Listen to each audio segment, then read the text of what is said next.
Hello everybody and welcome to the shop. Every once in a while when I make an ink pen, it just doesn't turn out and I'm not happy with it. So what I like to do is I like to disassemble the pen and I like to reuse the kit parts to make another pen. The issue is I've already glued the tube into a blank, turned it down, and pressed parts into it.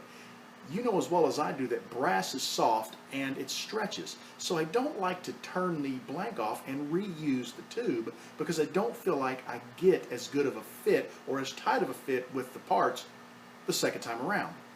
You can buy replacement tubes, but what I like to do is I like to go out and buy a bag of these 10-inch tubes. Now this is a 7mm tube.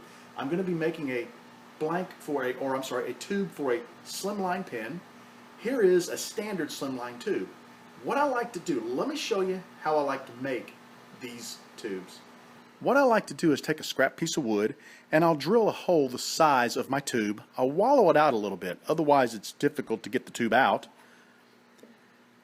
And I make sure that that hole is the same depth as my tube. All I have to do is stick my 10mm or my 10-inch tube into the hole. Any saw will work, this is just my preference. And I'll go ahead and start the saw, holding the tube into the piece of wood lightly. I just cut it off.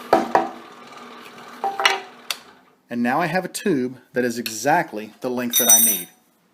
The nice thing about this process is it's extremely repeatable. Here are the two tubes. They're exactly the same length.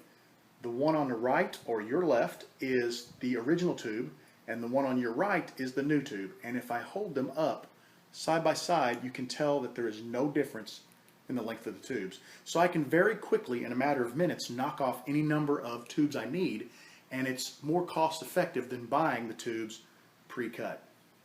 I really hope you enjoyed this quick tip video and I hope it helps you in the future. I'd like to thank you for joining me in the shop, and I want you to know that you are always welcome in my shop. Come back and see me again real soon. Have a great evening, everybody.